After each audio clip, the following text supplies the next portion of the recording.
boas-vindas a todos, obrigado por terem atendido ao convite. A gente tem o costume de colocar os autores, né, da publicação para conversar aqui com a gente, apresentar um pouquinho dos artigos, e hoje a gente criou uma dinâmica um pouquinho diferente até daquelas que a gente tem criado nas reuniões, né? Geralmente a gente tem feito 2 temas, alguns deles muito relacionados, mas a gente nunca adotou 2 temas que realmente falavam e eram, na verdade, o mesmo tema, na verdade, trazido por autores diferentes, com óticas diferentes, mas óticas também semelhantes, acho que um fundo muito semelhante aí do conteúdo de vocês. Então, queria agradecer ao Ricardo, Ana Paula, Felipe, Gustavo, o Vitor não pôde estar, a Ana Paula explicou no início da reunião, ele está fora do país, com uma incompatibilidade de agenda. A gente agradece a presença de vocês, e eu queria começar, na verdade, pela ordem que a gente anunciou pela Ana Paula e o Gustavo apresentando, falando um pouquinho do artigo de vocês, e já colocando como o Ricardo e o Felipe escreveram sobre o mesmo tema, a ideia hoje é criar um debate um pouco mais intensivo aí de ideias, de pontos de vista, é claro que não necessariamente contrários, mas um debate que a gente consiga ter visões diferentes sobre o mesmo tema. Então, vocês fiquem à vontade, eu já vou passar a palavra para a Ana Paula, e depois a gente segue com o Ricardo e o Felipe, e aí eles vão fazer a apresentação do lado deles, e a gente tem um tempo ao final para debates. Aqueles que tiverem dúvidas já podem ir colocando no chat, a gente vai conversando ao longo da reunião. Ana Paula, fica à vontade.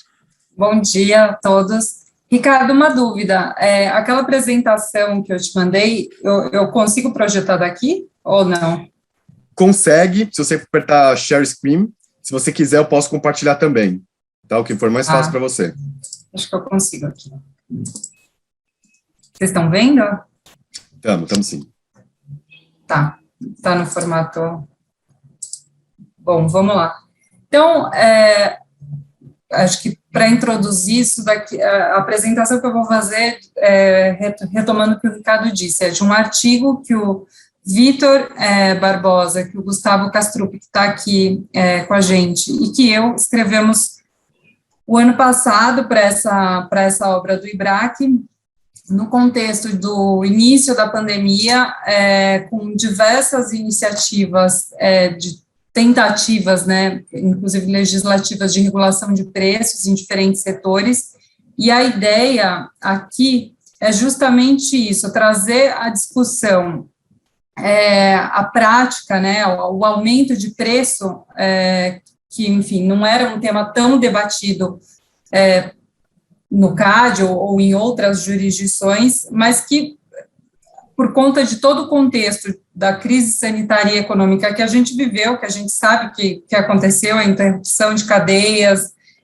um aumento inesperado da demanda por uma série de produtos, principalmente aqueles produtos de combate, né, à doença, então, máscaras, luvas plásticas, luvas cirúrgicas, álcool em gel, alimentos, enfim, tudo em decorrência dessa interrupção de cadeias e da tentativa de combate, prevenção da doença, surgiram iniciativas de tentar regular preços e a necessidade de se discutir quando é que, na verdade, o aumento de preço pode, de fato, ser visto como um problema concorrencial e quando não, quando é uma resposta legítima do mercado a uma situação de desequilíbrio, né, entre oferta e demanda.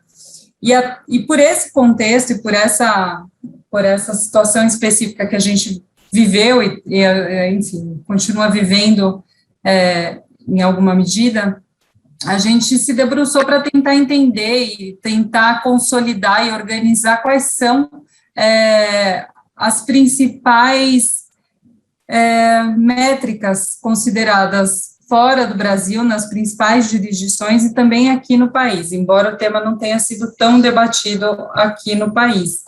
Mas a nossa primeira parte do nosso artigo é justamente recorrer a outras jurisdições, e a gente foi buscar a experiência na União Europeia para tentar entender o que lá é visto como prática anticompetitiva, quando um aumento de preços pode ser considerado prática anticompetitiva na União Europeia. E o que a gente, em poucas palavras, concluiu foi que um aumento de preços por player dominante na Europa pode ser visto como prática anticompetitiva se tiver um viés exploratório, ou seja, se ele tiver ou se ele tiver um viés exclusionário. Então, o que é um viés exploratório? Seria toda tentativa de comprometer o bem-estar econômico dos consumidores. O viés exclusionário, ele está mais relacionado à sua tentativa de adoção de uma prática para criar um obstáculo artificial ao desenvolvimento, à entrada de um concorrente no mercado. Então, ele está mais ligado a uma conduta unilateral de um agente econômico com poder de mercado, com a tentativa de tirar um concorrente do mercado, enquanto que a primeira prática é todo e qualquer aumento que possa gerar problemas, prejuízos ao consumidor em última instância. Na Europa, pensando em parâmetros de análise, acho que o principal caso identificado é o caso da United Brands, que era um grande fornecedor de bananas para diferentes mercados na Europa, um caso de 78, e que se tornou importante porque nele o Tribunal Europeu estabeleceu alguns parâmetros de como se analisar ou de quando uma determinada prática, de como avaliar se um aumento de preços pode ser considerado excessivo e anticompetitivo ou não. E, basicamente, esse teste, que ficou conhecido como United Brands Test, ele é composto por 2 passos. O primeiro passo é avaliar se tem uma diferença excessiva entre o preço estipulado para um determinado produto e os custos incorridos com a produção, oferta desse produto no mercado, e se a partir desse primeiro passo se chegar à conclusão de que, de fato, há uma diferença substancial, a gente passa para um segundo passo, que seria verificar se o preço daquele produto, quando comparado aos preços de outros produtos equivalentes no mercado, reflete o valor econômico ou supera o valor econômico daquele produto. Esse é um teste que, está sujeito a críticas e existem várias críticas em cima dele. Primeiro, porque é muito difícil você avaliar quando é que a diferença entre custos e o preço deixa de ser razoável e se torna excessivo. É muito difícil quantificar isso na prática. É difícil quantificar ou chegar à conclusão do que é o valor econômico de um determinado produto, sendo que, em termos econômicos, se existem consumidores dispostos a pagar aquele preço, ainda que possa ser um preço elevado, isso poderia levar à conclusão de que aquele é, sim, o valor econômico daquele produto. E também, nesse segundo passo, uma outra dificuldade é identificar um conjunto de produtos ou serviços que tenha características semelhantes o suficiente para você usar nessa base de comparação. Tem uma outra crítica também que é muito levantada em relação a esse teste, que é a dificuldade de você definir, caso a partir de toda essa análise, que se você chega à conclusão de que, de fato, existe um aumento excessivo de preços, que medida seria suficiente para você combater, para você neutralizar essa prática sem comprometer a dinâmica no mercado. Então, é um teste cercado por diversas críticas. A própria a autoridade europeia já reconheceu a dificuldade na adoção desse teste, e ela até, inclusive, já reconheceu que, na prática, o que acontece é, muitas vezes, a autoridade focar nas condutas com viés exclusionário, que são aquelas que ela consegue identificar que, de fato, a prática está mais relacionada a uma estratégia de dificultar ou de criar dificuldades ao desenvolvimento de um concorrente do que ao aumento excessivo de preços por si, com viés exploratório, né, com viés de criar de comprometer o bem-estar do consumidor por si. Mas existe um exemplo recente, embora essa seja até mesmo a postura da autoridade na Europa, de não focar na prática com viés exploratório, mas sim na prática com viés exclusionário, tem um exemplo recente, que é esse caso Aspen Pharma, em que a autoridade assumiu essa posição de que ela focou, ela foi atrás de uma conduta que tinha características de aumento excessivo com viés exploratório. Basicamente, era um caso em que a Aspen Pharma era uma fabricante de medicamentos oncológicos, e em diversos mercados europeus, em que ela era era a fabricante dominante desses medicamentos, ela praticava preços com uma média acima de 300% dos custos de produção. A autoridade abriu uma investigação em cima disso, chegou à conclusão de que a empresa era dominante nesses diferentes mercados e que ela não tinha sido capaz de apresentar justificativas econômicas legítimas para essa discrepância de preços. O caso acabou sendo encerrado no ano passado, por meio de um acordo da Aspen com a autoridade, com o compromisso de reduzir os preços de 6 medicamentos em 73% e manter essa redução por 10 anos. Então, o conjunto da ópera na Europa é isso. Na Europa, tanto a prática, não só a prática com viés exclusionário, não só aquela prática destinada a comprometer ou dificultar a vida do concorrente, pode ser considerada anticompetitiva. De todo modo, esse tem sido o foco da autoridade por conta de todas as dificuldades de você identificar situações de aumento de preços com viés exploratório. Mas esse é um exemplo fora da curva nos últimos anos, em que a autoridade enfrentou a discussão e analisou essa prática com viés exploratório, acabou se encerrando com um acordo, mas é uma prática que, de fato, não tinha nenhuma característica de aumento de preços com viés exclusionário. Nos Estados Unidos, diferentemente da Europa, a prática, o aumento de preços, ele pode ser um problema anticompetitivo, somente se ele estiver relacionado a essa intenção de excluir um concorrente do mercado, ou de criar obstáculos artificiais à vida do concorrente no mercado. E as principais razões apontadas para isso, para a adoção dessa orientação na Europa, é que, por lá, as autoridades entendem que impedir um agente econômico de exercer seu poder de mercado pode ser muito mais gravoso à concorrência do que você combater o aumento de preços em si.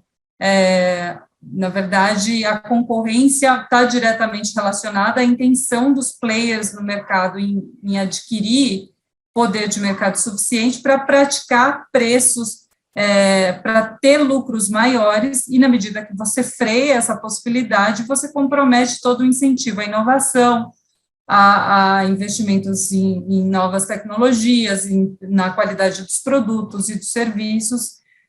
E tem um outro ponto muito importante que as autoridades também, nos Estados Unidos, levantam, que o preço é o principal termômetro no mercado para você identificar e para os agentes econômicos identificarem quais são os mercados que demandam maior investimento no aumento da oferta e quais não. Então, na medida que o mercado acompanha os preços do mercado e consegue identificar que a demanda é muito mais alta por um determinado produto e não tem tanta oferta, é natural que haja mais investimento, haja novas entradas naquele mercado em que se demande mais do que em outros que haja um equilíbrio entre oferta e demanda ou um excesso de oferta para pouca demanda. E aí, a última parte do nosso artigo é passar para o Brasil.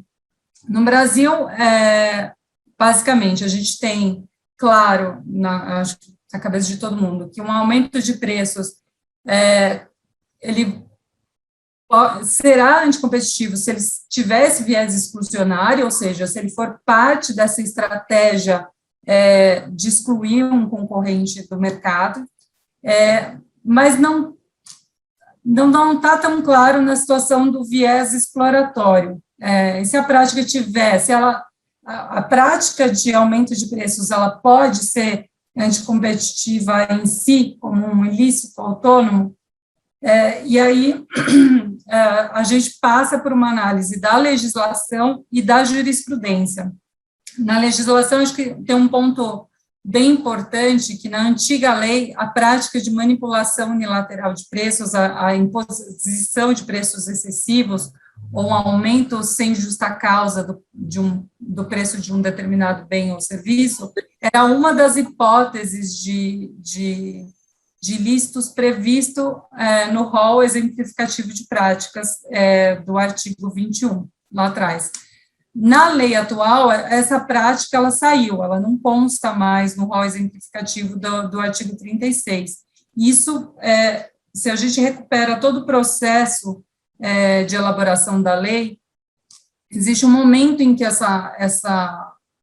esse inciso saiu do projeto original, e a exclusão foi intencional, e tem até mesmo a menção do deputado Bernardo, no sentido de que não caberia ao CAD assumir esse papel de xerife de preços. Então, foi nesse contexto em que houve essa alteração.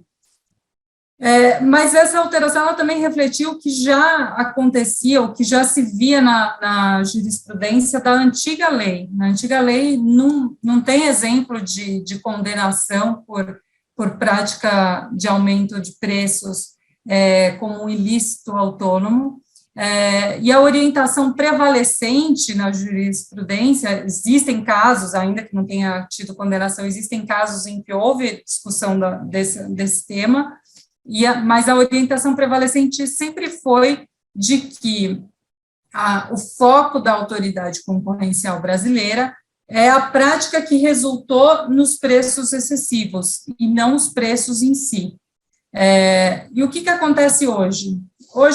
Até hoje, a gente não tem nenhuma condenação também da prática como ilícito autônomo, mas tem uma decisão recente da Superintendência Geral do CAD que ela abre margem para uma possível nova orientação. Não dá para saber se isso vai realmente se tornar uma nova orientação, se vai ser novamente discutido e o CAD possa mudar alguma orientação, mas fato é que num caso que não envolvia uma prática de aumento de preços excessivos com viés exploratório, mas era uma prática com possível viés exclusionário, que era a questão do THC2, que o CAD estava discutindo a questão do THC2, mas no parecer da superintendência, a superintendência ela traz a referência de que, embora o foco do CAD até hoje tenha sido as práticas com viés exclusionário, isso não impede que o CAD investigue e condene no futuro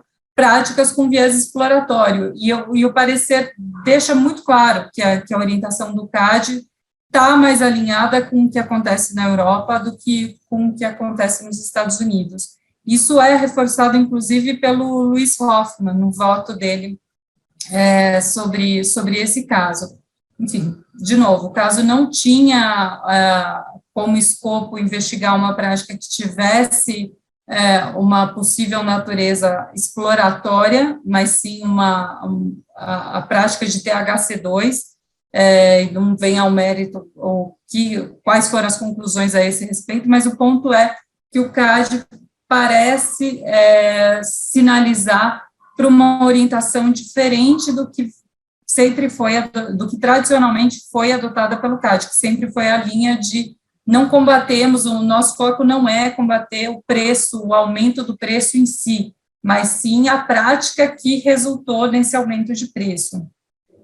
Mas, acho que numa linha diferente do que do que é essa decisão, a gente tem as diversas notas técnicas do DE no ano passado sobre os diferentes projetos de lei que tentaram regular preço em diferentes setores, medicamentos, educação. Então, a gente acompanhou muitas tentativas de regulação de preço, congelamento de preço, e diversas manifestações do DE, sempre no mesmo sentido, de que não caberia, de que não é saudável você paralisar, você congelar o preço, você limitar a iniciativa privada em estabelecer seu preço no mercado, porque você tira o termômetro do mercado, você não consegue acompanhar para ver onde é que se precisa de mais oferta e onde não.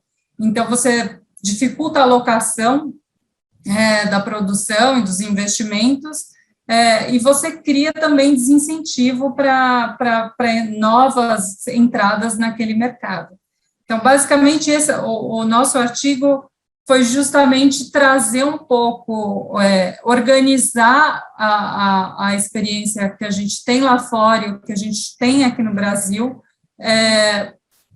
justamente naquele contexto inicial de pandemia, e que eu acho que ainda continua bastante atual, né? A gente não tá livre ainda de todas as dificuldades decorrentes do Covid. Bom, muito obrigado, Ana Paula. Acho que esse debate, você bem colocou no início, eu tinha até pensado em comentar isso, e acho que você já começou na veia, né? Acho que esse debate voltou muito por conta da questão do Covid, né? Então, a gente teve aí no início, teve muitas reações, o CAD abrindo um inquérito acho que ali no caso foi PP, mas abrindo um processo para saber se investigava ou não, se estava tendo abuso ou não, e eu acho que essas discussões voltaram à tona e foram muito bem-vindas, porque revisaram um pouco daquilo que a prática já dizia há algum tempo, né? E a gente não sabe como que vai se comportar nos próximos anos, quais são as consequências disso, mas acho que tem, principalmente vindo da Europa, um clamor aí para uma análise um pouco mais aprofundada desses casos de abuso exploratório. Eu vou passar para o Ricardo já e para o Felipe, e aí depois, se vocês quiserem também, Ana Paula, Gustavo, vocês comentam também no final, e a gente abre para todo mundo também para comentários. Acho que tem vários casos que valem a pena comentar, o THC2 é um deles, mas deixa eu abrir já para o Ricardo, porque ele já coloca um ponto de vista, acho que não necessariamente divergente, mas um ponto de vista até complementar, e aí a gente volta para debates mais aprofundados. Vai lá, Ricardo. Felipe, fica à vontade. Bom dia a todos novamente, né, para quem ainda também não falei. Obrigado, Ricardo. Parabéns, Ana, Gustavo, acho que foi bem clara a exposição de vocês, o Gustavo, enfim, expôs tudo isso no artigo também, né, Gustavo, então parabéns também. E acho que como o Ricardo Mota comentou, né, acho que a gente também identificou a relevância do tema na discussão, né, dos temas gerais de conduta unilateral, né, essa discussão específica do preço excessivo, né, como conduta autônoma. Isso também motivou a gente a escrever, né, acho que pensamos juntos, né, sobre isso, né, ao mesmo tempo. E os artigos, eu entendo que eles se complementam bem, né, e convergem na essência, né. Então a gente procurou, eu e o Felipe, entender o que motivava essa abertura de investigação mais recente do CAD, ali no contexto do começo da pandemia, e mais do que o que motivava, né, também, quais eram os limites jurídicos para esse tipo de investigação, enquadramento normativo dessa figura, a possibilidade disso, né, a recepção disso dentro do nosso ordenamento, né, seja nos limites da Constituição, seja nos limites da Lei de Defesa da Concorrência especificamente, e também a desejabilidade, né, desse tipo de intervenção, de atuação da autoridade, e também, né, complementando com uma análise não só da experiência antitrust, mas nacional e internacional, né, mas também do próprio movimento do Estado brasileiro em questões de controle de preço, inclusive do ponto de vista regulatório.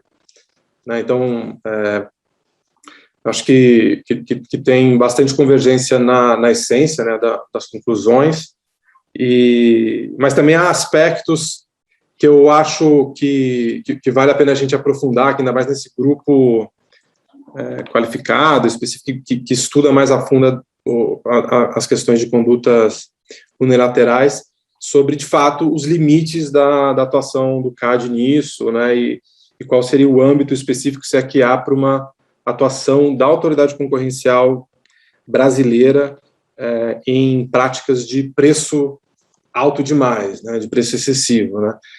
Então, mas, Felipe, eu vou deixar você tocar aí e complemento ao longo da apresentação, para depois a gente aprofundar nessas questões que eu comentei.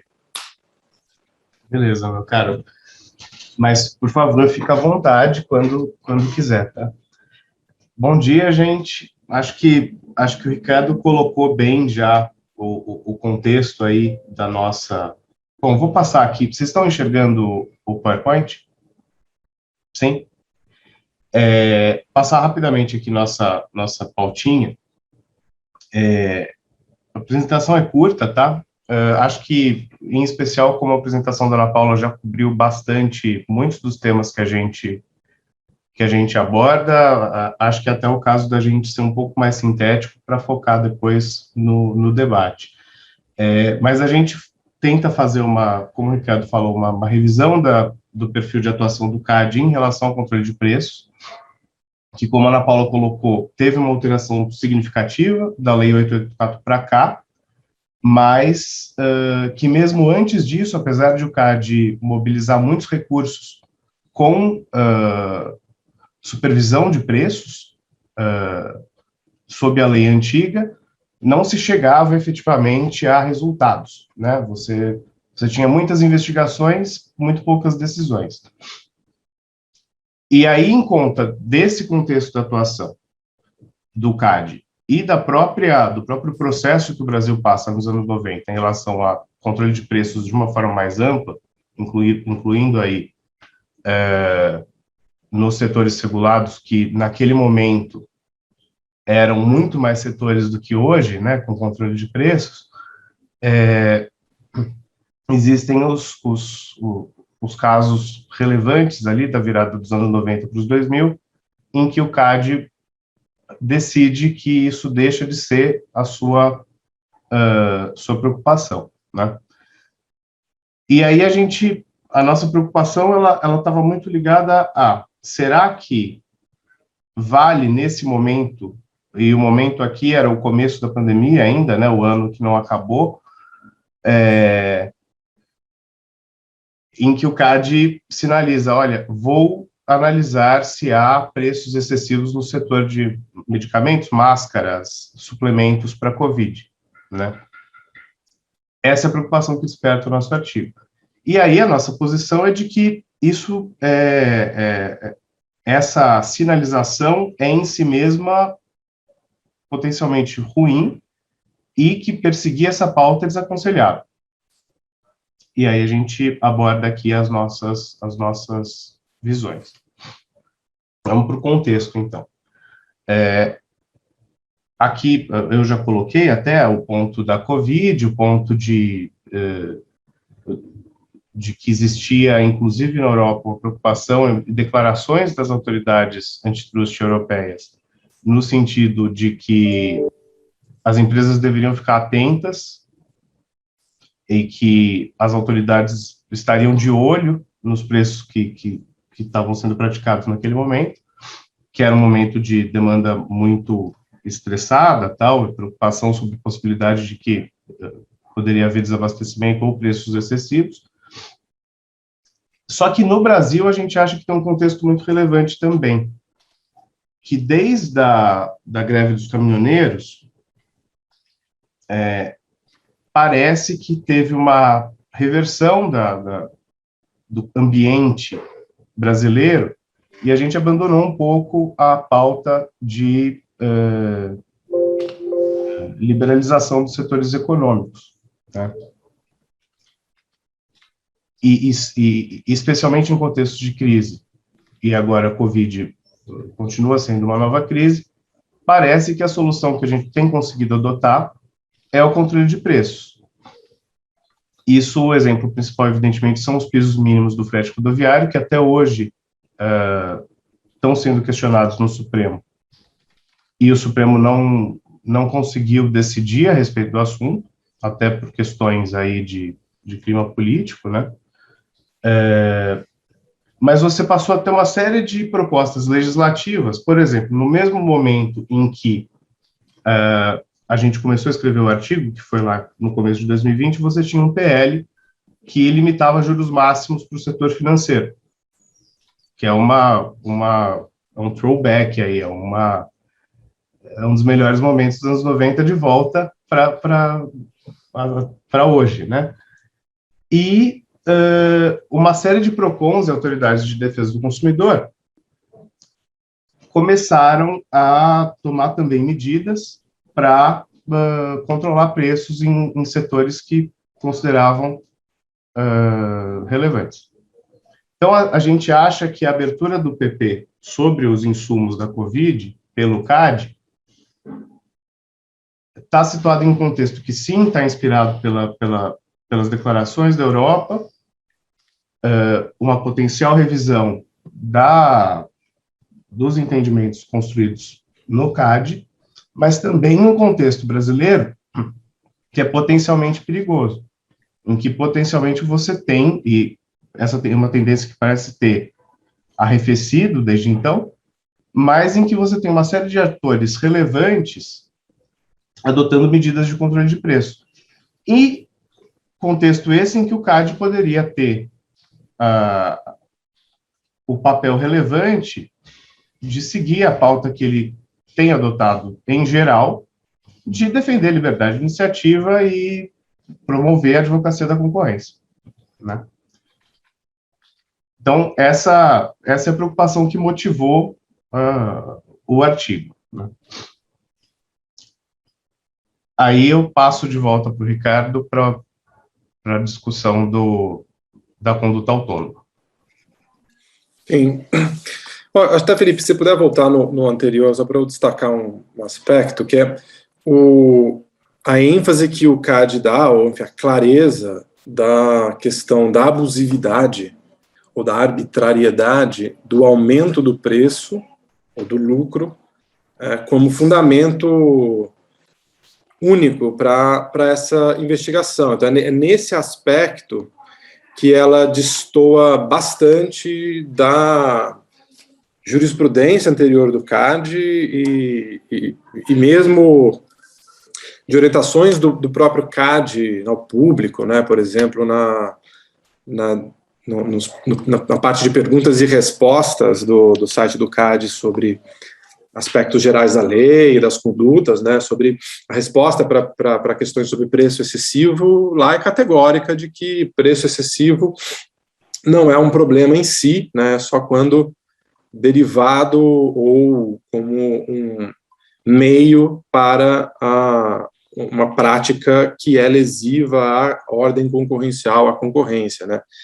E aqui, nessa investigação, de maneira muito enfática, o aspecto problemático destacado é a abusividade, e isso foi também comentado por integrantes do CAD, como, por exemplo, numa apresentação, num seminário organizado, se eu não me engano, pelo Migalhas, logo ali no começo, em abril do ano passado, em que estava o Luciano Tim pela Senacom, o Alexandre Cordeiro pelo CAD, em que o Alexandre Cordeiro deixou ali muito claro que, embora muito incomodado filosoficamente, né, com a questão da intervenção do CAD em discussões sobre preço, nível de preço, que o momento exigia e que, para ele, naquele contexto, a abusividade precisaria ser examinada e, embora fosse muito difícil determinar a linha específica que divide, ou que separa, né, o preço justo do preço abusivo, excessivo, mas em situações extremas, a abusividade seria clara e justificaria uma intervenção, né. Então, seguindo, Felipe, essa perspectiva, né, esse entendimento de que o preço muito alto pode caracterizar um ilícito concorrencial por si só, na nossa visão, não tem respaldo na Constituição, na Lei de Defesa da Concorrência, e contraria também a jurisprudência já consolidada do CAD, né? Não é muito diferente do que a Ana estava colocando, né, no começo, né, mas eu estou aqui só enfatizando, né, talvez colocando de maneira mais clara na nossa visão de que a lei não comportaria essa possibilidade, né, especificamente. E aqui eu estou me referindo a uma análise da excessividade, da abusividade, da arbitrariedade do preço, independentemente de qualquer outra prática anticoncorrencial, né? Seja uma prática, né, coordenada, como o cartel, né, em que o preço alto é o resultado da conduta, seja uma prática de margin squeeze, ou fechamento de mercado, em que o preço muito alto é meio para uma conduta anticoncorrencial, ou mesmo, especificamente, a discussão do abuso, né, do preço exploratório dentro de um contexto muito específico do monopólio, né, que eu acho que é um aspecto da discussão muito interessante, mas que ainda nem tem sido colocado de maneira muito clara pelo CAD, né, que a gente pode discutir mais um detalhe à frente, né, mas especificamente se na situação especial de um monopólio, o preço excessivo poderia ser objeto de atuação repressiva da autoridade concorrencial, por sim representar uma infração à ordem econômica, uma distorção da ordem concorrencial, digamos assim, né? Então, eu acho que esse é um aspecto da discussão que eu concedo que existe mais polêmica e é uma possibilidade de discussão, né? Mas que a discussão, nesse caso, ainda não chegou lá. A gente está falando no passo anterior de o preço excessivo ser uma conduta anticoncorrencial independente, mesmo na ausência de monopólio ou de posição dominante do agente, né? Por exemplo, o preço de máscara, né? Ou de álcool em gel, né? Que foi a discussão do começo. Então, não há dúvida de que são mercados que não estão sujeitos ao monopólio, né? E a discussão natural é que houve um movimento brusco da demanda e da oferta naquele contexto da pandemia, a demanda explodiu, né? De repente, máscara passou a ser algo essencial para todo mundo, e não só para médicos, enfermeiros, etc., no contexto da pandemia, e a própria oferta também passou por um movimento brusco de restrição, né? Houve quebra de contratos na cadeia internacional de suprimento, a China reteve ela já era responsável por mais da metade da produção global e naquele momento inicial reteve boa parte da produção internamente para sua demanda interna. Então, esse movimento brusco da demanda e da oferta fez com que, momentaneamente, o bem ficasse muito mais escasso e houvesse uma situação de falta de alternativa, mas essa situação é conjuntural, né? E esse poder no mercado, essa posição dominante ali, seria efêmera, era efêmera, né? Então não estamos falando dessa situação de monopólio que eu estava me referindo no começo, né? Mas então, separada essa discussão específica, né? Voltando aqui, a jurisprudência do CAD se consolidou no sentido de que o preço excessivo não era uma conduta unilateral, não poderia ser enquadrado como uma conduta anticoncorrencial autônoma, né? E seria objeto de atenção e de repressão pelo CAD se, apenas se, estivesse associado a um propósito específico de limitação à concorrência, seja quando o preço muito alto fosse resultado de uma conduta por si restritiva da concorrência, como no caso do cartel, seja quando o preço muito alto era um meio de uma restrição à concorrência, uma tentativa de dominação do mercado. Então,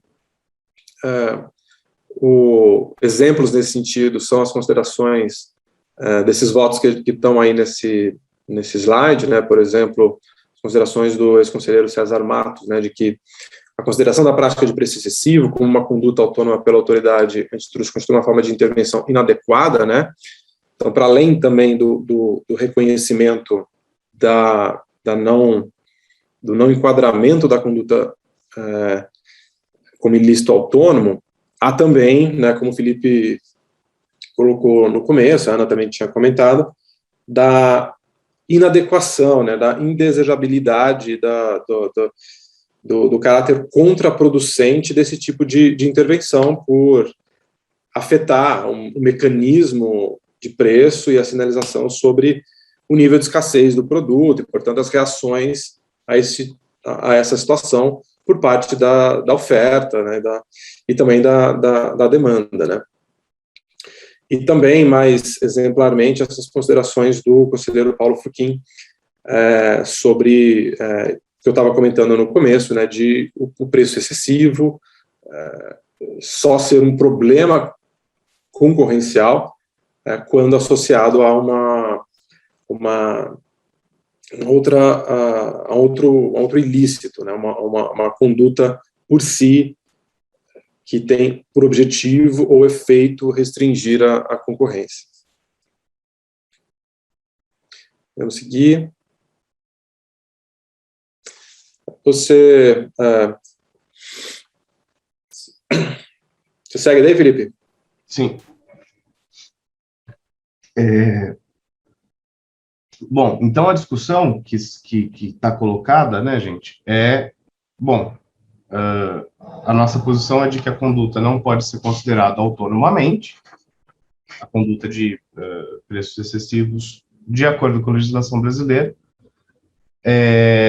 E aí a gente coloca aqui essa chave de análise que busca observar a possibilidade de que essa conduta concorrencial seja investigada e punida pelo CAD no contexto de controle de preços, tarifação e tabelamento de preços pelo Estado diretamente. A gente entende que são atuações estatais muito diferentes. O controle de preços a priori é claramente mais incisivo e mais determinístico, você tem menos possibilidade de discussão, mas que os efeitos desses dois parâmetros de atuação podem ser similares, já que, nos dois casos, o resultado é que, em algum grau, a decisão de precificação de produtos e serviços deixa de ser do agente econômico, passa a ser de um agente do Estado. E aí você tem uma série de discussões sobre como essas decisões são tomadas, quem são os agentes que estão encarregados de tomar essas decisões, etc. E aqui, chegando, né, nessa questão se seria desejável que o CAD passasse a atuar, a gente precisa considerar que talvez não fosse, inclusive, o CAD, no desenho da legislação brasileira, quem pudesse tomar esse tipo de medida, enfim, discussões que vão muito além, simplesmente, da discussão em relação a uma investigação específica ou a legislação antitruste propriamente dita, né? E aqui a gente busca construir o argumento de que a mera pendência de uma investigação, que nos parece, a gente não conhece no detalhe o caso que está tramitando dos insumos da Covid, mas nos parece ser esse o caso, a investigação segue pendente, foram pedidas informações sobre preços praticados a, eu diria, centenas de agentes desses setores. Esses ofícios foram respondidos e até o presente momento o CAD ainda não tomou nenhum ato instrutório posterior. Mas essas centenas de agentes submeteram informações para o CAD e, certamente, cada um desses agentes tem ali uma avaliação de qual o risco de condenação, né? Ou seja, em uma situação assim, que existe a pendência de uma investigação que já dura aí quase 2 anos, esses agentes já não têm mais sua liberdade de precificação plena. A mera pendência da investigação, ela produz efeitos que podem, claro que são muito menos intensos, mas que podem significar a supressão de uma parcela da liberdade de precificação. Isso, a própria Ana Paula citou essas notas técnicas aqui, vai completamente contrário à posição que o CAD tem adotado em uma série de atuações mais voltadas à advocacy, especialmente essas 2 notas técnicas do DE do ano passado, uma delas, inclusive, sobre um projeto de lei que afetava os setores envolvidos no procedimento preparatório. E o DE apontou, foi muito fortemente contrário ao PL e apontou todos os efeitos indesejados que a medida de controle de preços, nesse caso, teria. E que, em nosso entendimento, são muito parecidos com os efeitos que a pendência de uma investigação que pode culminar na condenação de um agente por preço simplesmente excessivo também teria, que são a perda de possibilidade de competição em preços, ou seja, o esvaziamento da concorrência, basicamente, que é o contrário do objetivo do CAD, em princípio, perda de sinalização de oferta e demanda através do preço, impossibilidade de discriminação de preço, inclusive por qualidade. O que, num caso como o dos botijões de gás, que é um dos casos que foi analisado pelas notas técnicas, pode não ser tão relevante, mas em um caso como máscaras, por exemplo, você tem grande possibilidade de discriminação de preços por qualidade. Você gera incentivo para a atuação coordenada dos agentes nos setores afetados pelas medidas de controle e, no limite, para as empresas que precisem, em conta dos seus custos, praticar preços superiores ao tabelamento, existe risco de quebra e, por consequência, de desabastecimento. Ou seja, a gente buscou fazer esses 2 lados da questão, aproximar esses 2 lados da questão, mostrando de que maneira repressão de preços excessivos como uma conduta autônoma se assemelha e pode produzir resultados parecidos com medidas a priori de controle de preços pelo Estado. Aqui a gente traz o caso da Europa, que a Ana Paula já apresentou muito detalhadamente, mas muito com o propósito de mostrar que a gente tem que ter cautela ao aplicar os precedentes europeus aqui para o caso brasileiro, por 2 principais razões. Lá eles têm, no Tratado da União Europeia, uma previsão específica, que pode ser lida com mais facilidade do que a Constituição e a LDC, no sentido de que existe respaldo para punição, para repressão autônoma de preço excessivo, que são as condições de transação não equitativas. O precedente United Brands que a Ana Paula apresentou, que trouxe aí o teste e a possibilidade de repressão a isso, mas que apesar desse precedente, e essa segunda razão porque eu acho que a gente tem que ter cautela, apesar dele, na prática, as autoridades antitrust europeias, desde o precedente, que já é lá da década de 70, aplicam muito pouco o artigo 102 nesse sentido. A gente puxou um levantamento que já é um pouco antigo, mas que ele mostra, a gente acha, de uma forma razoável, qual era o quadro da jurisprudência europeia até o caso recente da Aspen e essas declarações das autoridades no começo da Covid, né? E o resultado desse levantamento, ele é de que, durante o período, desde United Brands até 2007, ou seja, 30 anos, basicamente, você teve 20 decisões da Comissão e da Corte a respeito, 21 decisões da Comissão e da Corte a respeito de aplicação do artigo 102 do tratado. E que a conclusão interessante aqui, e que isso conversa com o ponto que o Ricardo trouxe, é de que basicamente todos esses casos dizem respeito a setores que estão sob monopólio legal. É sempre porto, é sempre setor regulado, exceto o United Brands.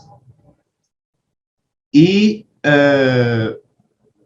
mesmo nesses setores, ou seja, você só olharia para a questão, mesmo no contexto europeu, você só olharia para a questão do preço exploratório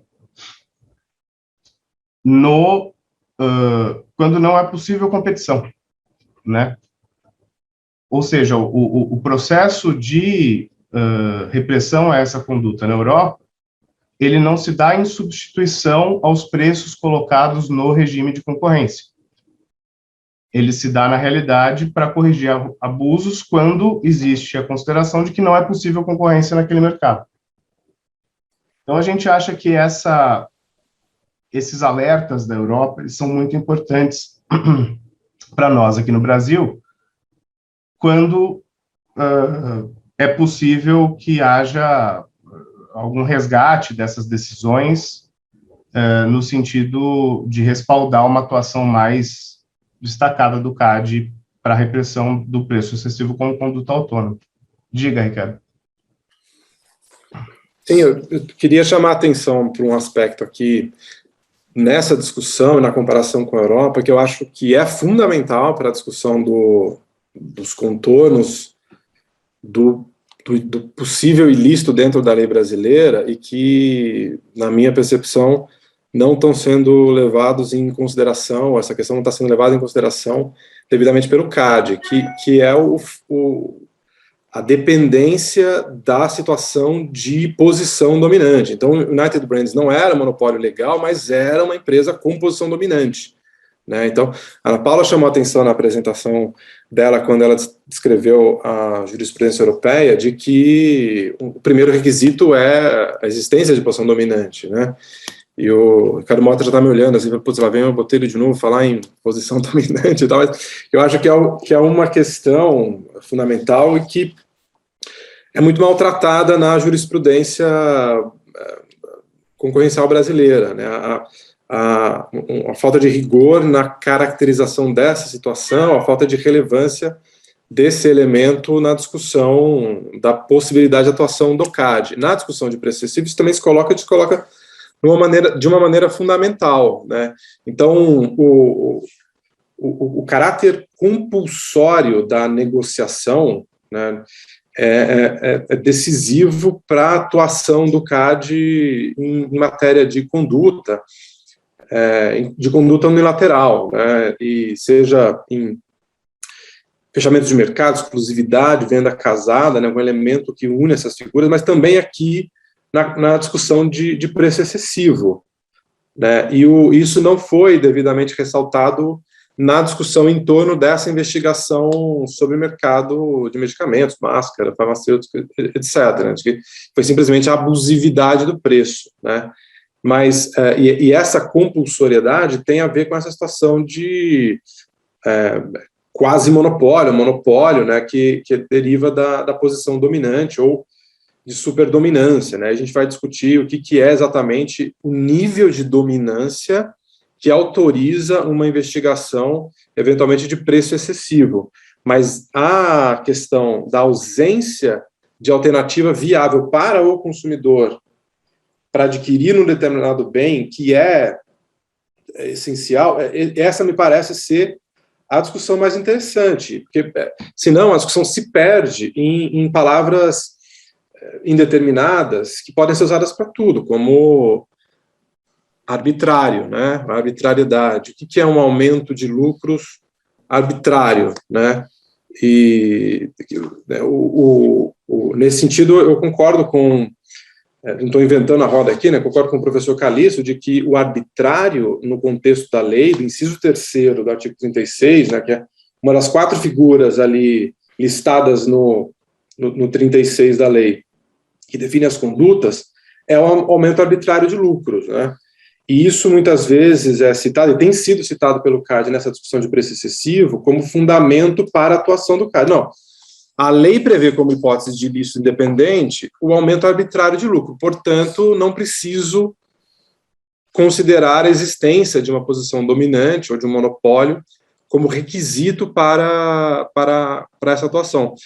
E eu não concordo com essa leitura, né? Eu entendo que o aumento arbitrário de lucros é uma das formas de abuso do poder econômico, é uma das formas de abuso de posição dominante, e isso tem pelo menos 2 fundamentos, né? Não só a Constituição, ao tratar, né, da questão concorrencial mais especificamente, né, 173, parágrafo 4º, todo mundo conhece, mas que define o elemento fundamental da intervenção da autoridade concorrencial como abuso do poder econômico, né, que vise a dominação de mercado, aumento arbitrário dos lucros, né, etc. Mas é o abuso, né? E na gênese da lei, né, a própria exposição de motivos da Lei 8884, a origem dessa visão do abuso, do aumento arbitrário de lucros como uma hipótese de abuso de posição dominante, está muito clara lá, né? Eu não tenho aqui o texto para projetar na tela, mas no relatório do deputado Fábio Feldman, de 93, essa questão é colocada de maneira clara, né? Que a linguagem aumento arbitrário de lucros, ela era muito usada desde a década de 60, no contexto da legislação de direito econômico no Brasil, mas como um nome ruim para abuso do poder econômico, né? E é muito ruim, porque a linguagem é imprecisa e também vincula a questão da abusividade a um resultado econômico da empresa, ou seja, o lucro, né? Então, o aumento arbitrário do lucro é uma linguagem que leva à necessidade de demonstração de um aumento de lucro para uma caracterização de um ilícito que, em tese, não deveria, né? Nessa exposição de motivos, essa divisão, para falar, olha, não precisa necessariamente demonstrar um aumento de lucros para que haja um abuso de posição dominante, mas, né, então, vou separar essas figuras, mas o aumento arbitrário de lucros continua vinculado ao abuso, né? Por que eu estou enfatizando isso? Porque o CAD muitas vezes tem colocado a questão como, o que eu faço? Eu posso ou não posso investigar? Estados Unidos diz que não pode, a Europa diz que pode, eu posso escolher aqui, então eu vou de Europa, né? E não é exatamente assim, né?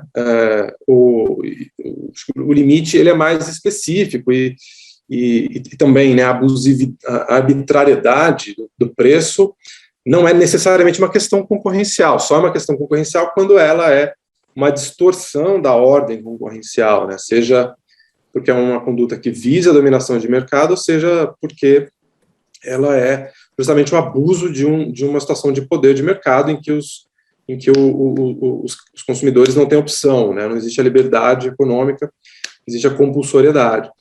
Então, é nesse sentido, né, que eu entendo que esse caminho que o CAD sinaliza, né, nessa investigação, ele é ruim por destoar não só da jurisprudência, mas também por um caminho que não é abarcado aí pelos contornos da própria lei.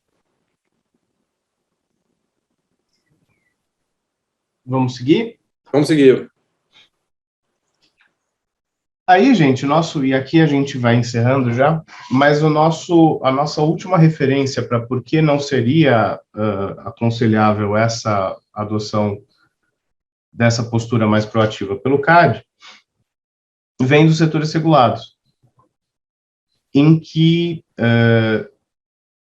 a gente observa seguidos setores sendo o Estado deixando de atuar em controle a priori de preços em seguidos setores por razões de promoção, por algumas razões, na realidade. A primeira delas é a identificação de que é possível implantar concorrência em determinados setores. Esse é o caso, por exemplo, da Lei dos Portos, que possibilitou o transporte de qualquer tipo de carga em terminal de uso privativo, que são os portos autorizados, privados, com base no entendimento de que existem controles suficientes de repressão de eventuais abusos concorrenciais, existe supervisão regulatória de reclamações e queixas de usuários dessas instalações, e com base no entendimento de que existe algum grau de competição possível entre terminais portuários que às vezes são muito distantes. Então, você pode, por exemplo, ter competição para a exportação de soja, por exemplo, entre um terminal portuário que está no Pará e outro que está no Paraná, né? Isso a depender aí da infraestrutura, etc., mas em tese é possível. Outro grande exemplo disso é a LGT, a Lei Geral de Telecom, que hoje, basicamente, só existe serviço prestado em regime privado sem controle tarifário, e isso é assim faz pelo menos 15 anos, eu diria, e os preços não são... pode existir algum debate, mas certamente não existem acusações de preços excessivos propriamente no setor. Ou seja, a concorrência que foi desenhada durante a desestatização parece que tem produzido resultados. E, do outro lado, a mecânica de reclamações, etc., para verificação de isonomia e não discriminação.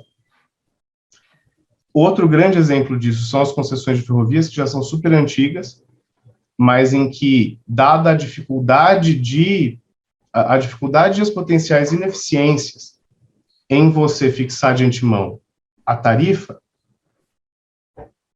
se optou por simplesmente fixar tarifas teto. Podendo existir discriminação de preço, podendo existir outros tipos de decisão comercial por parte das concessionárias, desde que respeitada a tarifa teto. Para fazer esse sistema funcionar, de novo, o que existe no setor é uma mecânica robusta de controle de reclamações de usuários, em que a agência está à disposição e, ao fim e ao cabo, o próprio CAD. E aí, um exemplo mais recente são os aeroportos, em que os editais da quinta e da sexta rodada das concessões aeroportuárias, que abrangeram muitos aeroportos, inclusive aeroportos relativamente pequenos e regionais, retirou a definição de tarifas por parte da ANAC para uma cesta de itens que antes eram tarifários para alguns desses aeroportos. Então, o processo deixou de ser um processo de fixação ex ante de tarifas e passou a ser um processo de homologação posterior, de controle posterior. Para nós, todos esses exemplos mostram o quanto seria fora de contexto, o quanto seria inapropriado que, décadas depois do processo de liberalização, em que até mesmo as autoridades responsáveis por regular setores específicos que só se dedicam àqueles setores,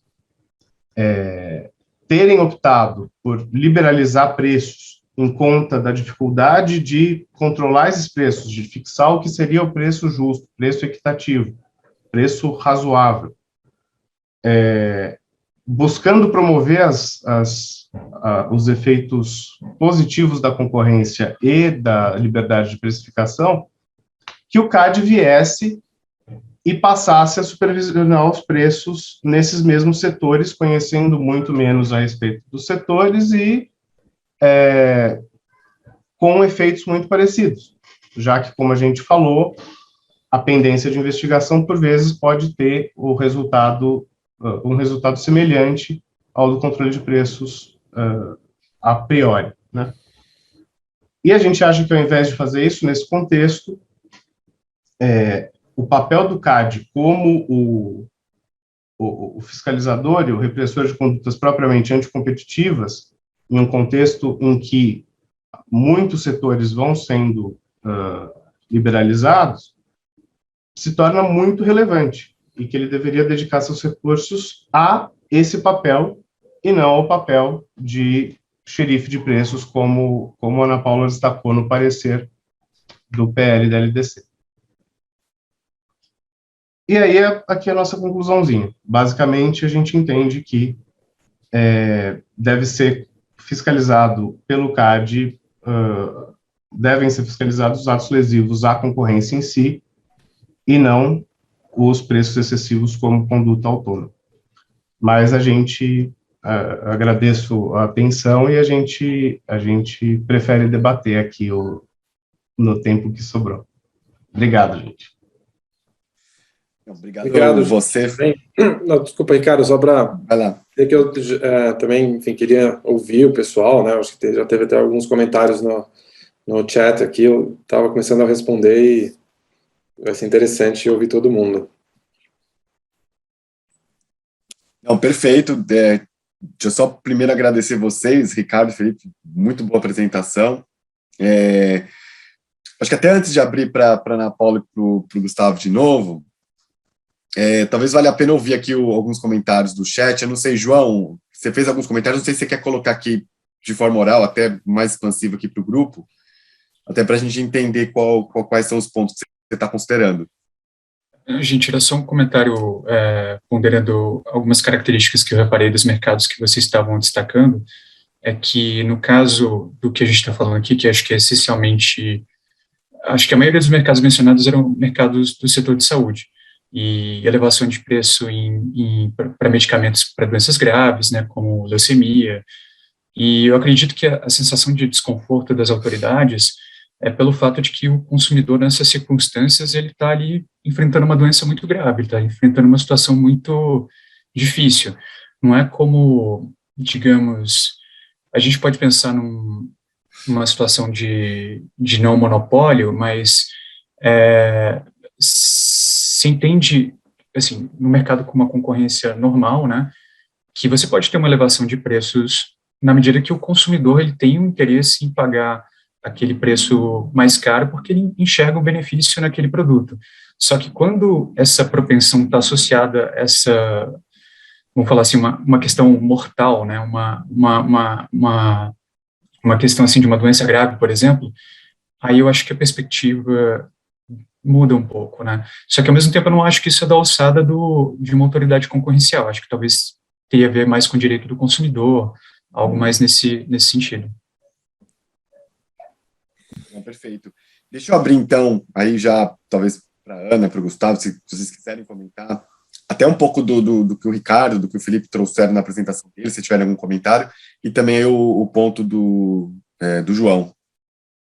Oi, João, obrigada pelo comentário. Acho que, e obrigado pelo diálogo com o Ricardo, com o Felipe. Acho que a nossa apresentação, de fato, ela conversa bastante, assim. Acho que a gente explorou aspectos complementares para, no final, de fato, chegar à conclusão de que esse papel de controle de preços que o CAD pretende ou possa vir a assumir, não é, primeiro, não seria pelo que a gente observa da experiência lá fora, não seria fácil de toda forma, e nem seria talvez o caminho mais eficiente, mas eu acho que tem um ponto importante que o Ricardo trouxe, que é, de fato, a limitação constitucional que a gente tem para isso, assim. Acho que a Constituição é muito clara em dizer que é o abuso de poder econômico que é ilícito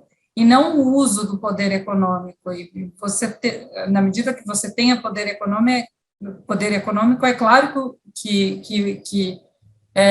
e o exercício legítimo desse poder econômico pode sim estar relacionado à prática de preços mais elevados. Isso por si não deveria ser um problema, não deveria ser visto como ilegal. Acho que o ponto que o João trouxe, de fato, eu acho que em diferentes situações em que os preços se elevam, acho que traz esse incômodo e traz até mesmo uma revolta, né? Por exemplo, na situação da Aspen Pharma, eram preços essenciais, eram produtos essenciais para o tratamento do câncer, da leucemia e acho que de outros tipos de câncer também, e os preços estavam acima de 300% do custo de produção dos produtos. E não tinha muita justificativa, os produtos não tinham mais patentes vigentes, nem nada. Mas eu acho que é um ponto que o João também trouxe no final da fala dele. Quais são, isso é competência do CAD, o CAD, ou a autoridade antitrust, enquanto autoridade competente pela defesa da concorrência, papel dela investigar esse tipo de situação, ou não, isso estaria em outra esfera do direito para ser investigado, que é muitas vezes o que a gente vê nos Estados Unidos também. As autoridades antitrustes, elas não assumem esse papel de controle de preços ou de investigar práticas relacionadas a aumentos de preços excessivos que não tenham nenhum viés exclusionário. Mas isso não significa que outras esferas do Estado não possam avaliar, investigar situações em que esse mesmo fato, essa mesma prática possa ter repercussões negativas ou ser ilegais em outras esferas do direito. Vai lá, Ricardo. Sim, eu concordo com a Ana, mas eu acho que esse tema ele ganha contornos muito interessantes, né, quando a gente começa a pensar no fundamento da intervenção, né, porque a questão da saúde, ela é importante, mas ela não esgota situações, João, acho que são os exemplos aqui que foram dados, mas existem outras situações em que a questão tem se colocado, né? Então, semana retrasada, estava o presidente da Petrobras no Congresso, né, ouvindo que ele precisaria pensar na solidariedade em relação à situação do país, para controlar o preço dos combustíveis. O STF já reconheceu a constitucionalidade de uma lei que disciplina o aumento do preço das mensalidades escolares, por exemplo, né? Existe essa discussão em preço de passagem aérea, em preço do gás de cozinha, né? O preço dos combustíveis vira e mexe também na ponta ali, né, para a revenda também vira e mexe objeto de tentativas de limitação, e até mesmo discussões aí mais extravagantes de definir uma taxa de remuneração para entregador de moto, tal. Enfim, os exemplos vão expandir, mas então acho que não é necessariamente uma questão de saúde que faz com que a questão da abusividade seja colocada como fundamento para uma intervenção estatal, seja ela concorrencial ou não, e também não é necessariamente a margem de lucro, né? Por exemplo, qual é o preço justo de um determinado vinho francês? Qual é a margem de lucro aceitável desse produtor de vinho, né? Qual é Ferrari, né? De uma Ferrari? Qual o preço justo de uma Ferrari? Qual o preço justo de uma bolsa Louis Vuitton? Entendeu? Qual é a margem de lucro aceitável, né? Por que ninguém se incomoda, né, com assim, por que as autoridades não se incomodam com isso, como do seu ponto de vista, né, jurídico, né? Então acho que tem a ver com a questão da essencialidade do produto, sim, né? E aí a questão da abusividade, né, tem também a ver com o propósito extorsivo e exploratório de uma situação de dependência, né? Porque a multiplicação do preço por 1.000 em si não é um problema se o consumidor tem opção, né? Para dar um exemplo meio bobo, assim, obviamente extremado, né? Mas, digamos, eu penso que você estivesse combinando com uma pessoa para ela, enfim, gravar um vídeo para fazer propaganda da sua atividade profissional, tivesse tudo certo ali em maio, já alinhado, mas só conversado, e o preço dessa pessoa fosse uma moedinha, né? E chegou agora em setembro, você ligou para a pessoa, ela falou, olha, João, desculpa, mas meu preço agora é 1.000 moedinhas, né? Isso é abusivo ou não, né? Você pode ficar revoltado, mas aí você fala, bom, por que aconteceu? Eu falo, olha, meu nome é Rebeca Andrade, nesse intervalo de tempo eu fui campeã olímpica, virei estrela mundial, a primeira pessoa a ganhar medalha de ouro e prata numa Olimpíada no Brasil. Meu preço agora é esse. Se quiser que eu grave algum comercial para você, é esse, e ponto, entendeu? Então, isso é abusivo, isso é um aumento, né, arbitrário. Se você considerar a arbitrariedade, né, como uma decisão unilateral dela, sem estar sendo pressionada por isso, foi arbitrário, ela resolveu mudar o preço, né? É injusto? Acho que não, né? A resposta seria não, o preço é dela, você também não está dependente, né, dela, né? Então, e não é então, assim, também não é uma questão necessariamente econômica, né? Acho que é o ponto interessante da discussão. A ciência econômica não responde à pergunta da abusividade, né? Não é a margem de lucro, né? Não é o propósito de maximização do lucro também, né? Porque o propósito de maximização do lucro é uma justificativa aceita, né, como qualquer conduta econômica, né, no seu ponto de vista de direito concorrencial, é uma premissa, inclusive, da discussão. Não, o agente econômico tem por propósito a maximização do lucro. Se ele puder, ele vai aumentar o lucro dele, né? Se isso fizer sentido, então, esse também não é o fundamento, né? Então, assim, é interessante, porque o fundamento é um fundamento ético mesmo. É uma questão moral que, né, a discrepância entre a busca da maximização do resultado econômico, ela ofende o nosso senso de justiça por alguma questão, que eu acho que essa é o abuso de uma situação de dependência com relação a um produto essencial, né? E que exige uma intervenção. Eu acho que aí, em geral, a intervenção necessária, assim, a ideal seria por autoridade de defesa do consumidor, né, ou pela regulação, né? Por exemplo, com relação, né, um produto essencial em regime de monopólio natural ou legal, e a autoridade concorrencial só poderia intervir, na minha opinião, até mesmo do ponto de vista pragmático, né, quando tivesse uma situação de... É uma outra discussão, mas enfim, acho que seria uma situação de monopólio em que houvesse até talvez uma dúvida sobre a legitimidade desse monopólio, de como ele foi conquistado, né, e que não houvesse uma regulação, enfim, uma regulação mesmo que pudesse dar conta daquela conduta, né, fosse um mercado não regulado ou que a autoridade regulatória não tivesse a competência ou mesmo a atuação efetiva nesse sentido. Só assim que eu acho que faria mais sentido o CAD atuar, mas essa é uma situação muito isolada e muito distante dessa própria discussão aqui que a gente está vendo nesse caso que a gente comentou. O Mauro tinha colocado... Desculpa, João. Interromper. Não, você quer colocar mais alguma coisa? Fica à vontade. Não, eu só ia comentar que eu estava de acordo com todos os pontos, né, que eu acho que, de repente, talvez aí a discussão seja no âmbito desse vazio aí da regulação ou do direito do consumidor, nesse vazio de atuação deles e talvez a autoridade enxergue um espaço para atuar. Né. Então, sim, eu concordo com todos os pontos levantados pelo Ricardo.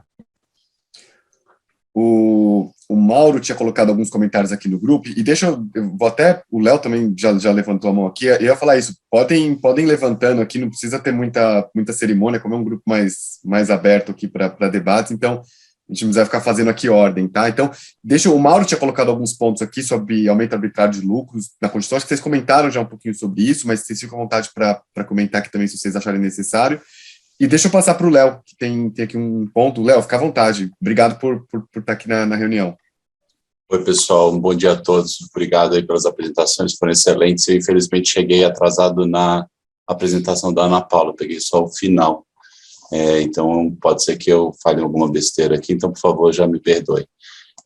Eu queria fazer até só um comentário, que outro dia a gente teve essa discussão aqui também, e eu fui olhar ali, fazer o dever de casa e voltar na jurisprudência, e mesmo dei uma fuçada no site, que eu não sei se a Ana Paula colocou na apresentação do Ricardo e do Felipe, eu não vi, mas o próprio site do CAD, lá nos perguntas frequentes, tem um material ótimo sobre essa questão, que eu não sei se o pessoal está explorando. Ele tem lá o que é o preço abusivo, né? E aí, na perguntas e respostas, ele dá a defesa para todos esses processos que eles abriram ali, né? Quer dizer, pelo menos para grande parte das empresas.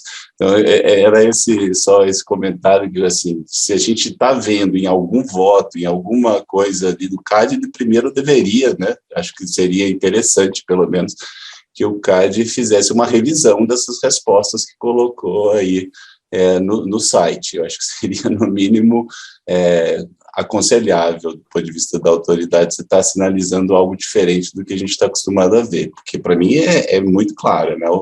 Tá ali a resposta. E também, quando o Ricardo falou assim, talvez isso seja uma matéria de defesa do consumidor, e aí vale a pena também olhar as notas técnicas que o Luciano Tim soltou na Senacom, né?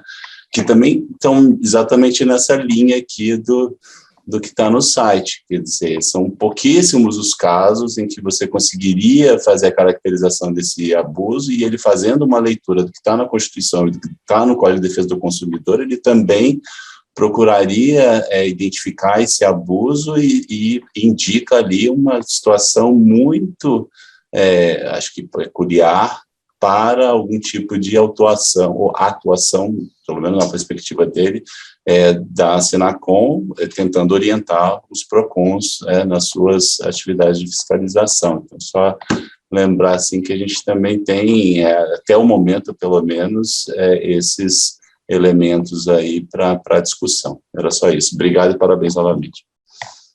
Obrigado, Léo. Deixa eu só, então, aproveitar um comentário do Léo aqui, porque era um comentário que estava aqui me instigando a fazer, que é exatamente sobre essa postura do CAD, né? O CAD tem dito, o CAD tem vários casos em que claramente a questão é levantada como abuso exploratório, como um preço abusivo, e o CAD fala, não estou aqui, não vou julgar isso, né? E até a menção da Senacom é interessante também do ponto de vista do consumidor. Mas tem alguns casos em que são limítrofes, em que a gente vê o CAD meio que disposto a analisar esse tipo de situação. E eu me lembro de uma apresentação que eu cheguei a fazer no Comitê de Concorrência sobre o caso do THC2. E só um disclaimer anterior, que o escritório atuou nesse caso, eu particularmente não estava ali hands-on, trabalhando efetivamente, mas o escritório atuou, então vocês considerem também como potencialmente enviesados qualquer argumento que eu faça. Mas, analisando os casos, quando a gente pega o histórico do THC2, a gente vê ali um argumento de discriminação, a gente vê o argumento de, olha, existem outras condutas que fazem a cobrança do THC2 ser potencialmente lesiva à concorrência, né? E quando a gente vai evoluindo na jurisprudência do CAD, a gente começa a ver uma postura do CAD basicamente dizendo, olha, o THC2 é ilícito, a cobrança do THC2 é errada, né? E aí a gente vê discussão basicamente no seguinte sentido, olha, você deveria cobrar de tal agente, não de X, de Y, você deveria fazer isso e aquilo. Mas quando você analisa efetivamente os casos mais recentes, você basicamente vai sumindo essa questão de outras condutas que estavam ali lá na origem do THC2 e praticamente virou uma conduta de preço abusivo, de abuso exploratório. Você não deveria cobrar isso, porque isso aqui Mas e se o agente cobrasse de todos os agentes envolvidos no mercado? Né? Se não cobrasse de Y, cobrasse de Z, enfim, dos dois lados, qual seria a postura do CAD? Né? E a gente viu ali uma certa demonização dessa cobrança do THC2, mas ela foi descolando das razões lá originárias, e no meu ponto de vista, isso acabou se tornando basicamente uma cobrança de preço abusivo. Então, se eu estou cobrando isso, eu estou sendo abusivo, eu estou ilícito, eu estou cobrando algo que é abusivo, eu não deveria estar cobrando porque é um preço a mais, eu não deveria ter esse lucro a mais. Por que isso é ilícito? Né? E se há um ilícito, e aí, juntando com todos os argumentos que a gente está fazendo, né, não seria outra autoridade, que não o CAD, a ANTAC, que deveria olhar para isso e falar, não, CAD, você não deveria cobrar, CAD, desculpa, não, o terminal portuário, você não deveria cobrar isso daqui porque é uma abusividade. Então, mas seria a ANTAC dizendo isso e não o CAD, né? Então, assim, juntando com o argumento do Léo, tudo bem, o CAD, quando chega em casos muito estereotipados de abuso planetário, ele fala, olha, não é, preço abusivo não existe. Aqui não sou eu que vou olhar para ele. Mas em casos muito limítrofes, é isso que o CAD está fazendo, de certa forma. Ele dá uma abocanhada a mais para cobrar preço abusivo. Pelo menos é a minha visão. Não sei se vocês chegaram a analisar esses casos mais a fundo do THC2, qual que é a visão de vocês sobre isso? Eu acho que naquele parecer, Ricardo, que a gente aponta no nosso artigo, a superintendência deixa claro, inclusive, né, nessa linha, que para a superintendência, a prática de preços excessivos deveria ser visto como um problema concorrencial, independentemente de ter viés exclusionário ou não. Acho que, de fato, ela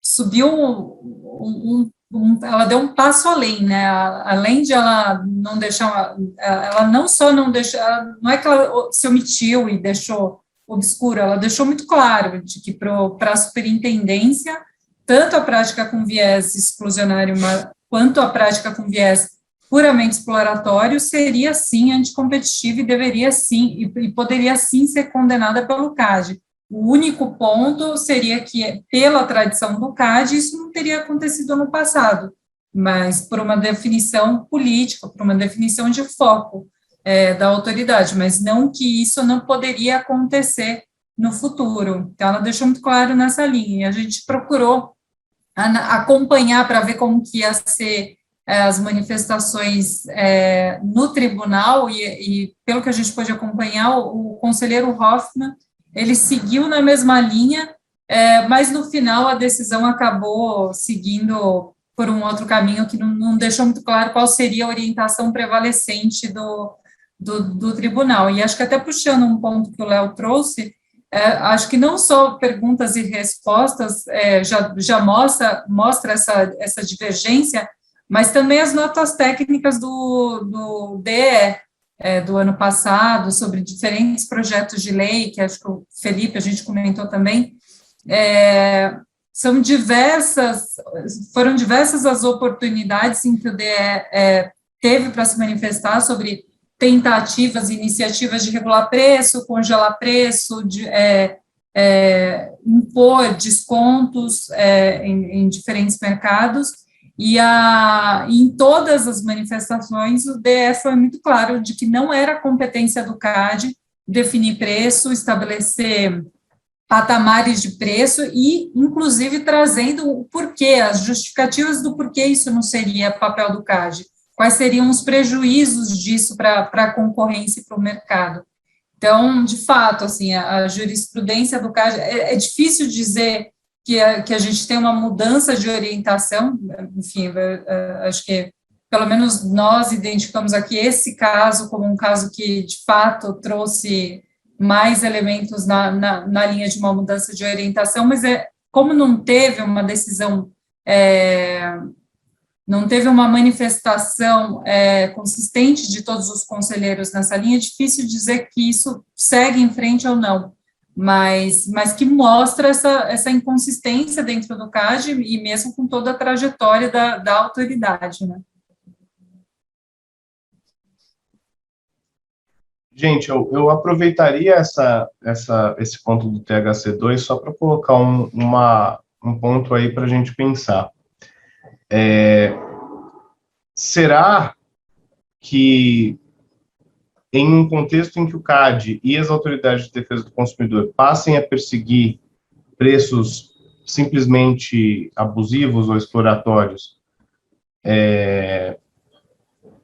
Vale a pena liberalizar os setores? Ou teria sido melhor os setores monopolizados, né, como no caso do THC? Ou teria sido melhor manter cobrança de tarifa a priori desde o começo e preservar um quadro um pouco mais racional e com menos discussões em diversas frentes, né? Eu acho que esse é justamente a contradição a que a gente chega quando o CAD deixa de perseguir a lesão à concorrência em si e passa a perseguir simplesmente o preço, né? Você tinha uma autoridade especializada em controlar aquele preço para evitar eventuais abusos exclusivamente de preço, dada uma posição competitiva que possibilita esses abusos em princípio, que é substituída depois da liberalização do setor por uma autoridade que não necessariamente sabe tudo aquilo sobre aquele setor, tem uma assimetria de informação maior e que toma suas decisões em um processo litigioso, né? E não um processo de consultas públicas, notas técnicas, etc. Essa a provocação. É um ponto interessante. Ricardo, não sei se você tem algum comentário.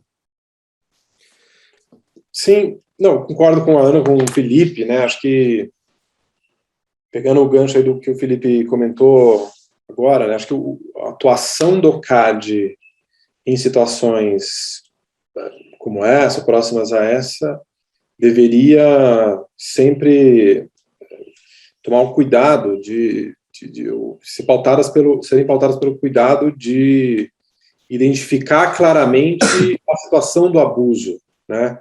Então, em mercados verticalmente relacionados, né, a atuação do agente que é dominante em um dos mercados e atua também, ou tem interesse de atuar num mercado verticalmente relacionado, pode sim caracterizar, obviamente, ilícito concorrencial quando puder ser caracterizada a situação de alavancagem do poder em um mercado para conquistar uma situação de dominância no outro. Então, esse propósito abusivo, né, de ato tendente à dominação de mercado precisaria ser muito bem caracterizado, né? O caráter, né, desarrazoado e injustificado da conduta precisa ser demonstrado de maneira clara, para que a discussão não seja em torno de um parâmetro de preço justo, né, mas em torno da suficiência das justificativas apresentadas, né, e da dimensão, da substancialidade do risco à concorrência, que é outro aspecto que eu acho que também a jurisprudência do CAD não tem sido tão clara, né? Então, o que é o dano à concorrência que caracteriza a violação concorrencial? Não pode ser qualquer incômodo ao concorrente, né? Não é também uma limitação mínima, né? Criou-se dificuldade à atuação do concorrente com essa prática. Também, assim, criar dificuldade não é necessariamente superar o patamar previsto na legislação. Afinal de contas, o jogo é a concorrência, né? Você não está lá para fazer amigos, necessariamente, né? Então, e muitas vezes a fundamentação das decisões de condenação param por aí, né? Então, olha, ficou mais difícil. Tá, mas não é ficar mais difícil, é ficar significativamente mais difícil ou impossível.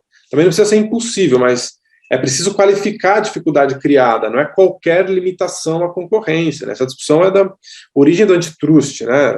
Extrapolando aqui um pouco a discussão, mas, né, a regra da razão surge muito em função disso, né? O Sherman Act tinha uma redação muito concisa e também acabou sendo limitada, que era uma restrição ao comércio ilícita, né?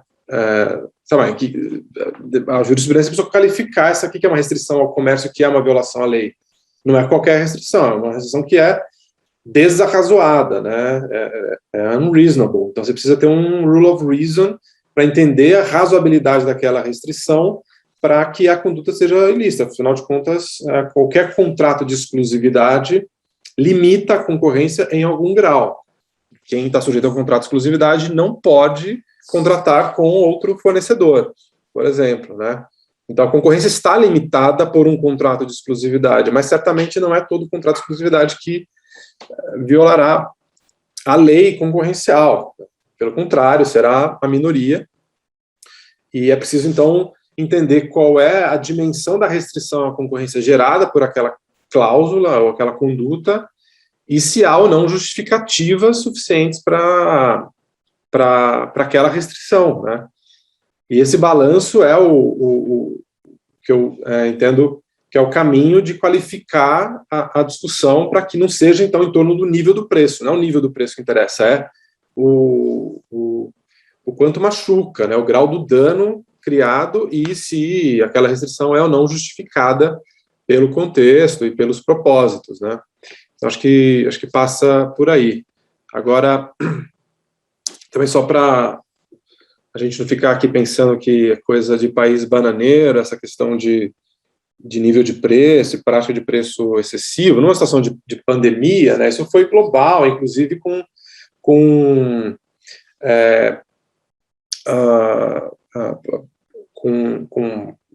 legislações e atuação de autoridades no mundo inteiro, né? Eu coloquei aqui no bate-papo o link de uma matéria curta da Economist do final do ano passado, sobre justamente essa discussão de price gouging, comentando ali a experiência de Nova York, né, que houve uma lei também nesse contexto para conter o preço das máscaras e do álcool em gel, etc., com milhares, né, acho que foram 14 mil citações, ou enfim, autuações e várias multas aplicadas e tal, uma dificuldade enorme de resolver essa questão, né, não uma discussão concorrencial, mas que também se buscou conter essa abusividade. Então, assim, a pandemia aguçou, enfim, tornou mais também presente essa discussão, mas ela está aí e vai voltar cedo ou tarde, né, seja em contexto de pandemia ou não, né. Mas, Gustavo, estou vendo que você está com a mão levantada aí. Oi, Ricardo, obrigado. Desculpa se estiver um pouco difícil de entender um pouco a minha fala, porque eu ainda estou me recuperando aqui da cirurgia. Mas eu acho que um ponto muito interessante da sua fala, combinado com a fala do Felipe, é que antes da gente discutir se o CAD deve ou não fazer algo, a gente pode discutir até com vias da provocação do Mauro, que ele colocou no chat, se o CAD pode. Então, o CAD poderia influir nos preços? Em tese, sim, porque ele tem um mandamento constitucional que confere a ele esse poder. Mas essa interferência nos preços constitui uma política pública, como o Felipe falou, que era feita por uma outra autoridade antes da instituição do CAD. Então, se o CAD for realmente fazer isso, que ele deixe bem claro o que ele está fazendo. Ele não está promovendo a concorrência, ele está promovendo uma política pública de controle de preços. E aí ele vai passar uma mensagem muito mais clara para todos os administrados. Porque ao fazer um controle de preços por uma via de processo administrativo sancionador, você acaba perdendo a oportunidade de dar uma orientação direta para todo o mercado. E aí o CAD gera mais incerteza com base naquilo que ele tentou combater. Então ele coloca lá nas respostas frequentes. Abuso de preço não é uma conduta autônoma, mas quando você faz, como o Ricardo Malta falou, uma evolução da jurisprudência do THC2, parece que é isso que ele está fazendo, porque ele não deixa claro. Então, eu acho que só essa discussão que o Felipe e você trouxeram, acho que é muito interessante. Se o CAD for fazer política pública, que ele deixe isso muito claro, para a gente poder discutir nesses termos de aplicação de política pública, e não de defesa da concorrência como política pública e tem sede de processo administrativo sancionador. Estou completamente de acordo, Gustavo. Eu só acho que, numa hipótese dessas, a gente teria oportunidade de discutir a sério se é possível, né? Que é a primeira etapa. A nossa leitura, e aí até discordando aqui do ponto do Mauro, pelo menos para mim, é de que tem uma questão ali no parágrafo 4º de sujeito e predicado, né? A lei regulará o abuso de poder econômico que resulte. Ou seja, primeiro você tem que ter o abuso de poder econômico. Sem o abuso de poder econômico, você não pode perseguir o aumento arbitrário do lucro, né?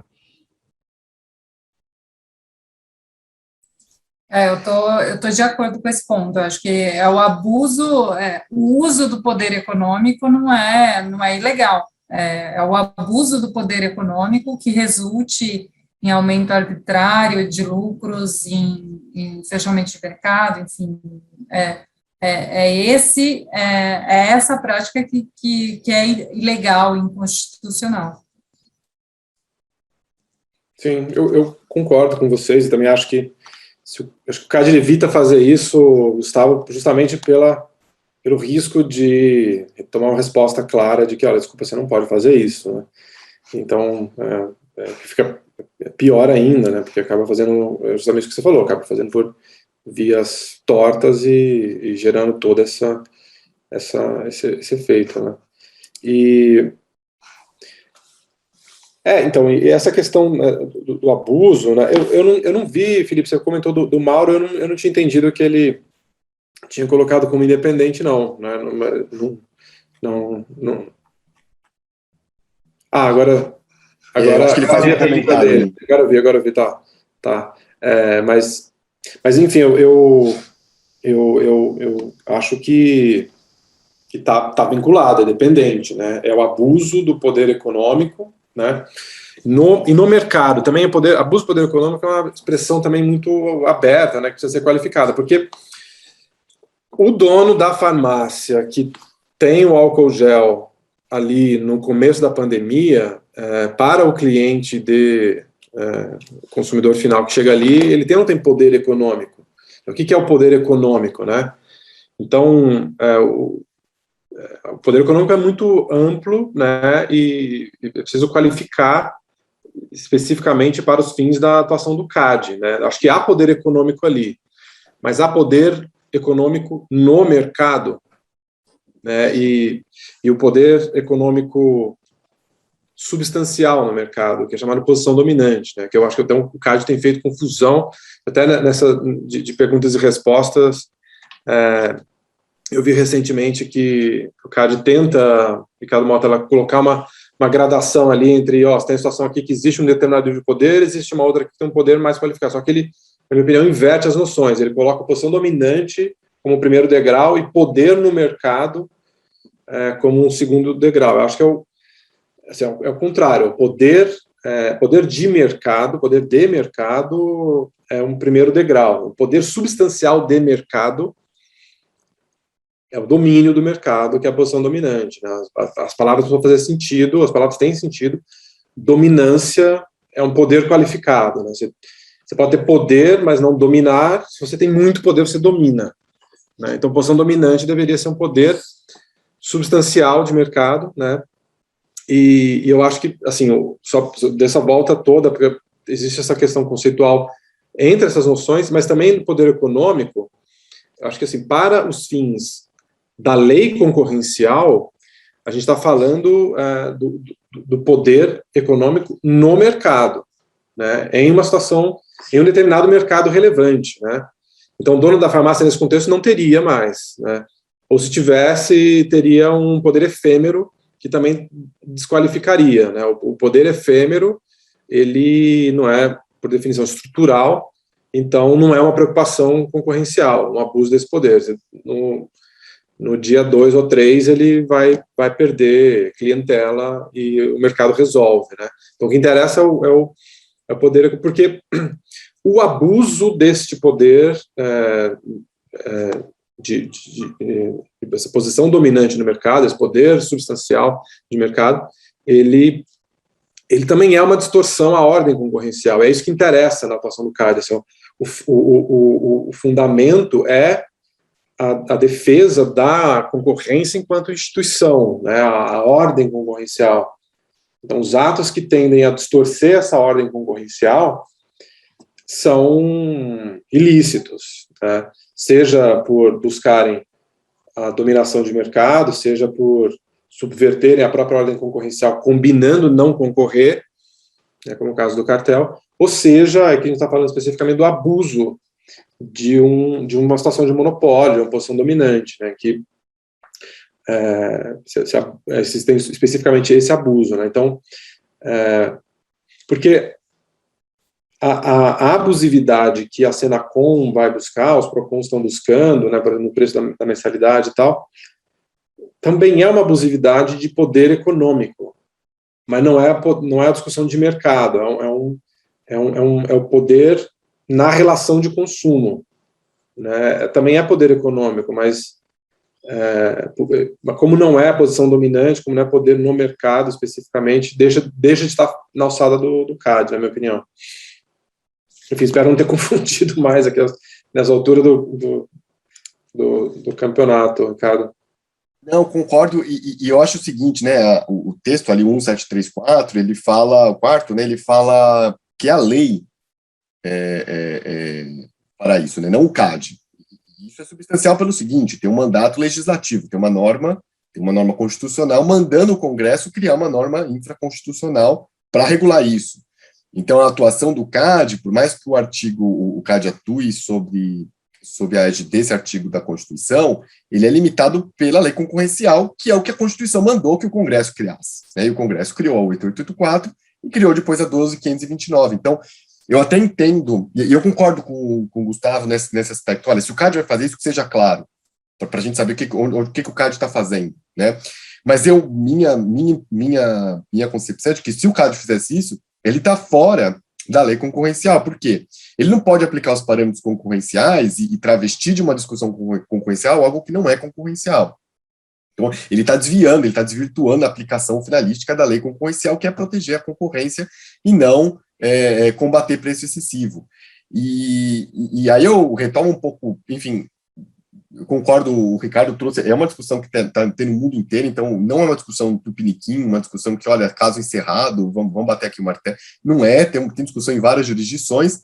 Eu só acho que o Brasil tem uma experiência muito, muito vasta nesse campo que acende alguns alertas, né? Porque você começa controlando alguns preços por questões principiológicas, e você acaba criando e começando a cada vez mais tomando gosto pela coisa, e você está basicamente criando um órgão de controle de preço como você tinha na época da ditadura, ou pré-94 ali, em que você tinha dificuldades muito grandes em ter preços de mercado, porque basicamente o mercado estava completamente distorcido, você começou a prejudicar todo o processo competitivo. Então, esse controle tem que ser dado em casos muito específicos e com mandato específico de uma agência específica no mercado em que tem as características necessárias. Então, o mercado que tem monopólio natural, um mercado em que efetivamente você não tenha condições de ter concorrência, não é nem que você não tenha concorrência, você não tenha condições estruturalmente ou pela tecnologia, enfim, você não consiga ter concorrência nesse mercado, pelas características singulares dele. Então, acho que tem que tomar algum cuidado, porque daqui a pouco o CAD está aí sendo criado como o novo órgão de controle de preços, já que vamos dar um mandato específico, um mandato diferente para o CAD, já que a Constituição permite. Eu acho que a Constituição está limitada ali agora à Lei 2.529, e se for criar alguma coisa, tem que ser uma lei diferente, uma outra lei, criando, então, um mandato específico, dizendo, olha, e aí eu concordo aí depois na avaliação do Ricardo, do Felipe, que, olha, aí tem uma questão semântica também, que vise o abuso a conduta e não o aumento arbitrário de lucro. Aí você tem outros limitadores para a criação de uma lei como essa. E eu acho que está completamente fora de todo o espírito da Constituição e do espírito do próprio Plano Real, que limitou bastante qualquer controle de preços. Enfim, a gente está muito em cima da discussão. Não sei se tem alguém mais, tem algum comentário, mas já queria deixar aqui os agradecimentos a todos vocês. A discussão foi ótima. Daria para a gente ficar discutindo aqui mais uma manhã, uma tarde inteira, e ia ter assunto para falar. Eu vou abrir aqui o último minuto aqui para comentários finais, se vocês quiserem dar uma última palavra, para a gente já encerrar, já caminhar aqui para o encerramento. Bom, na verdade, só agradecer. Desculpa, Ana, vai lá. Não, só queria agradecer mesmo o convite e a abertura para a gente poder debater o tema. Acho que foi bem interessante, bem legal poder conversar com todos vocês. Maravilha, eu digo mesmo também. Acho que foi uma ótima discussão e vamos continuá-la em outras ocasiões aí. Muito bom. Bom, queria agradecer então. Felipe, vai lá, você abriu. Não, só agradecer, gente. Obrigado pelo debate, pela atenção de vocês. Obrigado você. Eu sei que o Gustavo está meio impossibilitado, então vou poupá-lo desse final. Obrigado a vocês por terem aceitado o convite, ótima discussão. Esperamos retomar isso aqui em breve, em outras discussões, em outros fóruns, ou até aqui mesmo dentro do grupo técnico. A reunião foi excelente. Obrigado a todos vocês, gente. Obrigado a todos que ficaram também até o último minuto aqui.